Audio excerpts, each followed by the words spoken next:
Welcome to Razzball Radio on the Fantasy Sports Network. I'm Nick Capozzi, and it's Thursday. On Thursdays, we always cover college football with our man Joe Lisi. He'll be up in a second. We've also got Nick Raducanu from Project Roto coming up. We're going to cover the Thursday Night Football game as well as some great DraftKings values this weekend. Of course, you can always enter promo code Razzball and signing up at DraftKings if you haven't done that yet. But let's get to the handsome guy here, Joseph Lisi from GoForThe2.com. Joe, how are you? I'm doing great, Nick. It's another Thursday. Can't wait for this weekend in college football. It should be a very interesting weekend. Yeah, absolutely. Let's kick off with arguably the top game of the weekend, Mississippi State at Alabama. Mississippi State, number 1 in the nation. Alabama, number 5. What's interesting about this game is that both of these teams are actually able to control their own fate going forward. Who do you like in this one, pal? Well, numbers-wise, Alabama's owned the series over the last 6 games. They're 6-0. With an average more than 22 points per game. I really like Mississippi State in this ball game because of their quarterback, Dak Prescott. 18 touchdowns through the air, another 11 on the ground. Mississippi State, very balanced, 267 passing yards, 254 rushing yards. And you look at Alabama's last 2 games against LSU and against Tennessee, they gave up 183 rushing yards to LSU last week, and 3 weeks ago to Tennessee, 181 rushing yards. They had some problems with quarterback Joshua Dobbs of Tennessee. Dak Prescott, more dynamic, and I think that's the difference. Very blue-collar offense and defensive lines for the Bulldogs. I think they strike the upset 30-27 over the Alabama Crimson Tide. Who's going to win the Heisman this year, Joe? Very interesting, Nick. When you look at it, there's a couple of quarterbacks that can be mentioned. Trev Boykin from TCU is a name. If they win out, he's a definite Heisman hopeful. And then if Mississippi State wins out, you have to think of Dak Prescott. Right. If he can lead that team to an undefeated record, he is definitely a Heisman frontrunner. And then Marcus Mariota from Oregon, if they can control their own destiny and win out and get to the playoff, he's another quarterback that has to be mentioned. There's a dynamic players across the board. J.T. Barrett's another one from Ohio State that really has the Buckeyes to a 9-1 record. If they can win out, he's another name that has to be mentioned. All right, let's talk about Florida State heading down to Miami. Now, if I told you at the beginning of the year when the Seminoles went in to play the Hurricanes that the top-rated quarterback would be someone other than Jameson Winston, you probably would have laughed at me. But this true freshman, Brad Kaya, is that how you pronounce it? Yes, it is. Brad Kaya. He's killing it. I mean, this guy's unbelievable. True freshman, and he's putting up crazy numbers at quarterback U. How does this game shake down? Well, let me tell you, I like the upset in this one as well. Florida State's owned the series over the last 4 years. They've won 4 straight against Miami, but Miami's a different team at home than they are on the road. They're undefeated at home, 5-0, playing much better defense. When you look at Miami overall, only giving up 180 passing yards per game. They're only giving up 131 rushing yards per game. At home, they're only giving up 55 rushing yards per game, Nick. And when you look at their quarterback, Brad Kaya, over the last 3 games, 7 touchdowns, no INTs. They have a home run hitter in Duke Johnson, 7.7 yards per carry, and a big play wide receiver in Philip Dorsett, 19 receptions, 572 yards, 6 touchdowns. He averages 30 yards a catch. You look at the Florida State defense, they're giving up 237 passing yards per game. On the road, 289. -1 in turnover margin, not the same Florida State defense we've seen from last year. Miami strikes the upset in a dramatic win, 31-24 over Florida State. I'm even getting scores here. I love it. All right, another upset call from Big Joe. All right, third game we're going to talk about number 9 Auburn versus number 15 Georgia. Pretty good time for Todd Gurley's suspension to end, no? It is, and I expect them to jump out in a big way. Georgia needs this game. They need to win against Auburn to have any chance to go to the SEC East Championship game. They need a loss from Missouri over their next 3 games, but they have to win against Auburn on Saturday. 23 points per game. You look at the offensive performance last week on the road in Lexington. Quarterback Hudson Mason, 4 touchdowns, no INTs. They really stretched the Kentucky Wildcats vertically, and they really were balanced on both sides of the ball. when you look at Auburn, they're not going to be with their big play wide receiver Williams, who sprained his knee. He's a big part of that play action offense. Without him in the lineup, Georgia can double team wide receiver Sammy Coates. I think that's the difference. Georgia very solid in pass defense. They're plus 13 in turnover margin. Playing at home, I think Georgia gets the decisive victory over Auburn on Saturday. All right, we got two more games here, so let's go quick. Mizzou unranked versus 24th, Texas A&M. Mizzou's unranked, yet they sit atop the SEC East. That doesn't seem to make sense. You think if you're leading one of the SEC divisions, you at least got to be ranked. Who do you like in this one? Well, they're going to be without their big play defensive back Braylon Webb, who's suspended for the first half of this ball game. I like Texas A&M at home. This is a rivalry game. You look at Missouri offensively, not the same team that they were last year, more methodical, and I think Texas A&M challenges their secondary and gets the win on Saturday in Kyle Field. All right, interesting. All right, one more game here. I was kind of surprised to see this game, because South Carolina hasn't been very good. Florida hasn't been great, but it's the Gamecocks versus the Gators. Who are you liking this one? This is an interesting matchup. Florida defensively giving up about 217 passing yards per game. South Carolina hasn't looked good over the last few weeks. They're coming off a bye week, though, Nick, and they have a solid quarterback in Dylan Thompson, 22 touchdown passes, only 10 INTs. They have a big play wide receiver in Farrell Cooper that I think can stretch the Gators' secondary, and I think that South Carolina has the offensive game plan to challenge Florida defensively. I think they strike the upset in the swamp on Saturday. So let me ask you this right now. If you were picking a playoff today, who's the top four teams in? I think right now, before the Mississippi State-Alabama game, you have to give Mississippi State, you have to give Florida State, because they are the defending national champions. Yeah. I think you have to throw in Oregon at this point, because they are playing very, very well in terms of their play over the last few weeks. And then you have to, it's a toss-up, in my opinion, between TCU, Alabama, and Baylor at this point, in my opinion. I like the way Baylor's playing. Decisive victory over Oklahoma. They have to be mentioned. They have the head-to-head against TCU, but the committee has TCU ranked higher. All right, he is Joseph Lisi from GoForThe2.com. You need college football expertise? This is your guy, Joe Lisi, GoForThe2.com. Joe, thanks for joining us today, buddy. We'll be back right after this. We've got Nick Raducanu of Project Roto talking Thursday Night Football. Some great values at DraftKings this week.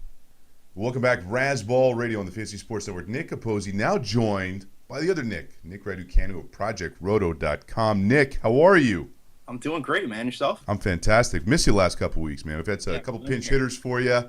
Moved the show time around a little bit when we actually tape. But we're really happy to have you back, because you, sir, are arguably one of the most informed guys we've ever had on the show. Appreciate that, my friends. Well, let me throw some stuff at you. See how you handle it. Let's see how I do. All right, so we're going to get to Thursday Night Football in a second, but just real quick, Arian Foster's status is officially we shall see. I don't know how that comes up on the NFL injury report. What's the deal with him? If you got him, are you starting him? Are you starting out for Blue? Break that down for me. I mean, I'm not starting Blue unless Foster's out. Blue filled in pretty well for him. I think it was back in week 3 when he was out. He had like 80-something yards on 13 carries. Yeah, so the one good week. He's a capable fill-in. But, again, I'm not starting him unless Foster's totally out and not playing. I think he's too risky otherwise. But, yeah, I mean, if Foster's a go, I think you kind of have to play him. You know, he's one of those guys where he's had a pretty surprising season, actually. I think everybody's been waiting for the wheels to fall off, myself included. And I think they're kind of teetering right now, but they haven't fallen off quite yet. So, yeah, you know, I think if you got him, you got to start him. I think he's got a decent matchup this week. And, you know, I don't know if I'd go for him in daily or anything like that, because you have a choice. But if you own him, I think you have to start him as long as he's playing. Yeah, absolutely. That's the advantage of daily fantasy. We'll get to that in a little bit. Okay, so NFL Network's Albert Breer is reporting that he doesn't think it's likely that Fred Jackson's going to play tonight. Of course, the Bills and Dolphins.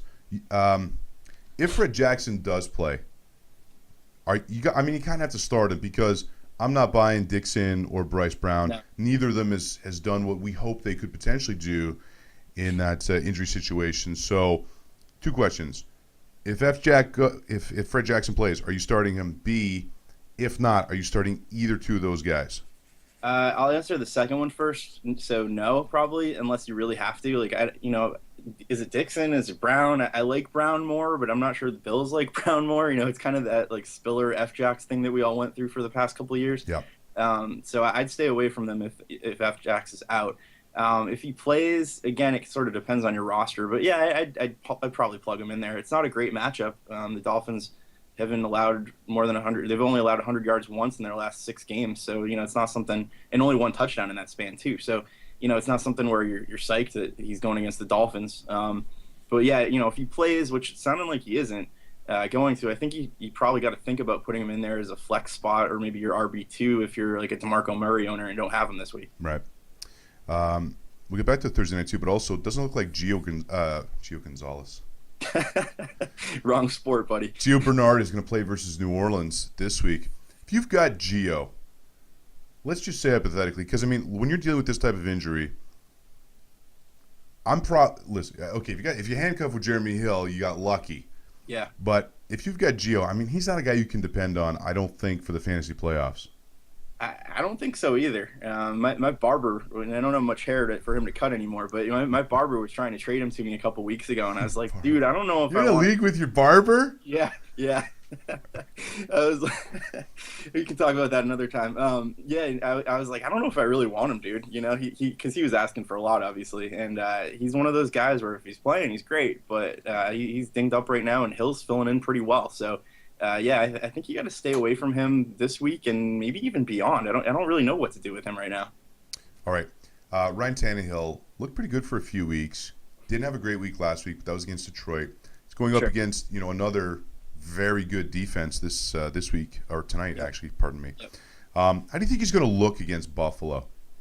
I always worry about these Thursday night games, and that's one of those like. I feel like it's kind of a myth that people keep talking about, but it ends up being true a lot. So, I sort of err on the side of staying away from them if I can.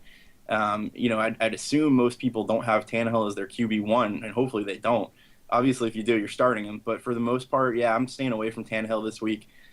Bills have only allowed 1 passing touchdown in their last 3 games. They haven't allowed over 200 passes. Actually, they haven't even allowed over 180 passing yards in those 3 games. They're a good defense. So, I'm more or less staying away from Tannehill if I can help it this week. All right. Is Lamar Miller going to play tonight? And if not, or if he's limited, which he's likely to be limited, obviously, is Damian Williams startable in any scenario? I don't think so. For whatever reason, the Dolphins still like Daniel Thomas. I can't explain it.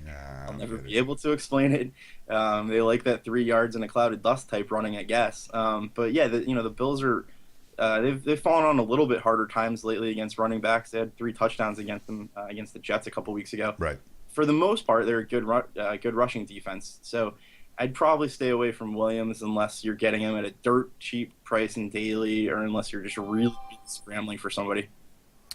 Let's switch into transition into some daily fantasy here. We got a couple minutes before we go to break. So don't forget, you can always sign up for DraftKings.com. Enter promo code Razzball, get a first-time deposit match and an entry into a free game. I killed it last week. I got up over 200 points, which was awesome. Beat your man, Roto Hobo, Ryan Hodge. So that was always nice. If I can ever kind of outrank Ryan, I feel I've had a good week.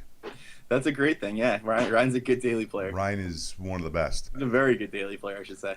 So Tom Brady this week, $9,800. It's an interesting matchup, obviously. They've had the week off. $9,800 is typically, that's a lot. But, yeah. I paid for the most expensive quarterback last week with Aaron Rodgers, and obviously it worked out. How do you like him this week? Yeah, I'm a Patriots fan, so I always like Brady. But biased. Yeah, I know, right? But speaking of Ryan and Roto Hobo, he loves paying up for those top QBs, and I think there's something to that. I paid up for Sanchez last week, and that worked out all right.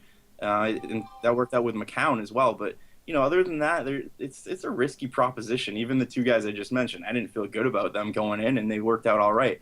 But last week, let's say you had Rodgers, you had Manning, you were sitting on 5 or 6 touchdowns on Sunday night. So, I think one of those higher priced quarterbacks, whether it's Breeze this week, Brady, Manning, Rodgers, I'm all for paying up for them. It's just such a high floor, high upside as well. So I don't see anything wrong with that. Yeah, and part of the reason I killed it last week was, I paired up Jordy Nelson with Aaron Rodgers, and I always love pairing up. I love doing that too. Yeah. Yeah. Yep. So basically, if you're going with an elite quarterback, get their number 1 target, because even though it'll cost you a lot, we can find some bargains later. And we're going to do that right after this. A little bit more daily fantasy talk here from DraftKings.com. This is Razzball Radio on the Fantasy Sports Network.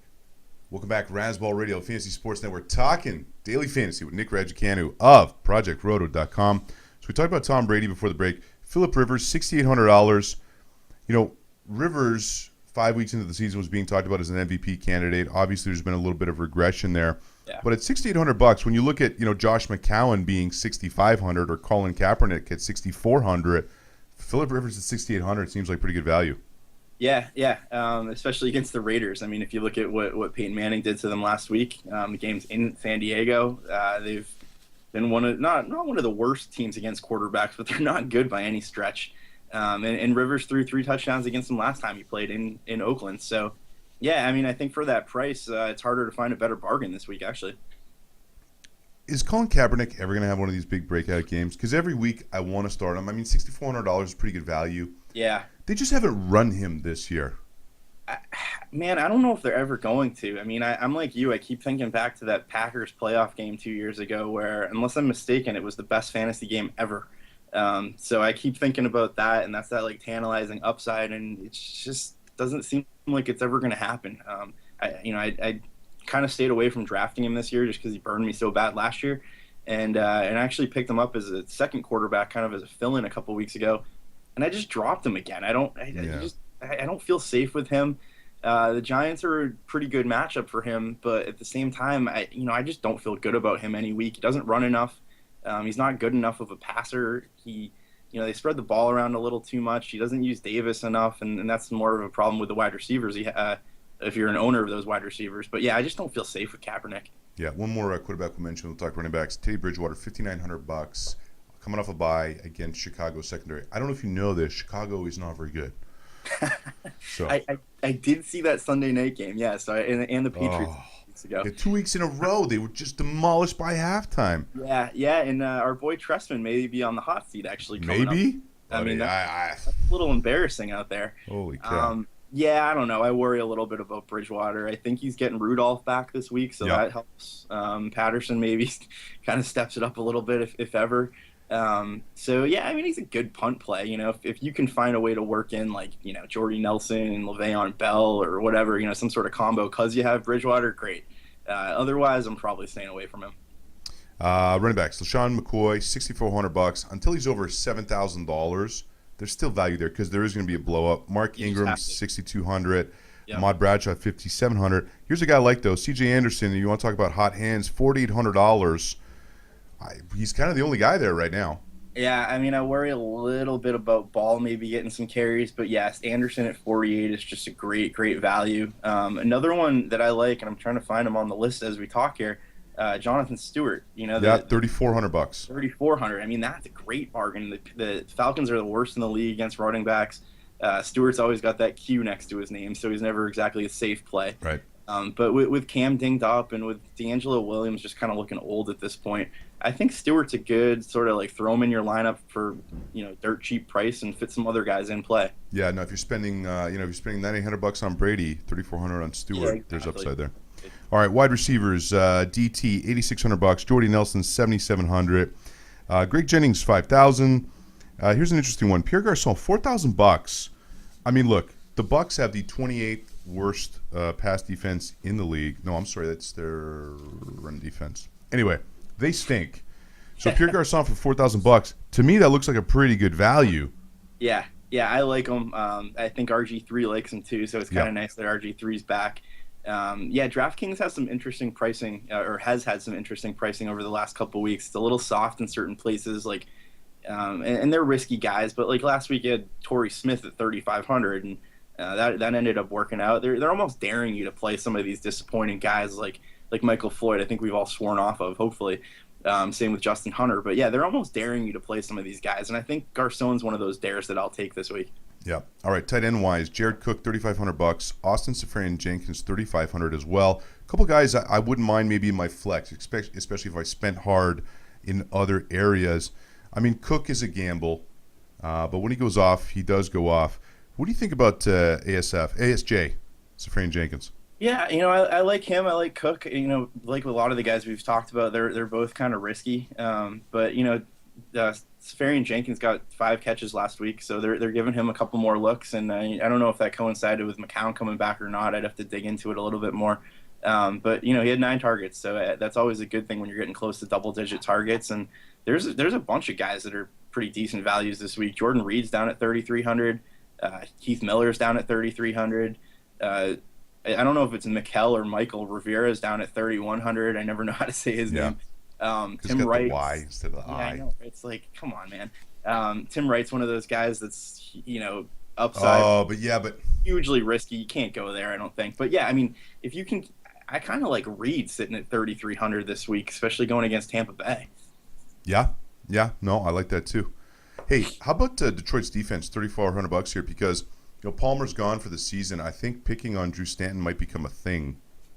It could be. The thing I worry about with defenses is they're the top price this week. Is I kind of just like to find that value a little bit lower. I mean, we're talking like $200-$300. So sometimes if I do like that top one the most, where I do like Stanton this week, I'll probably pick on them. I kind of like the thought of picking on Ryan Mallett as well.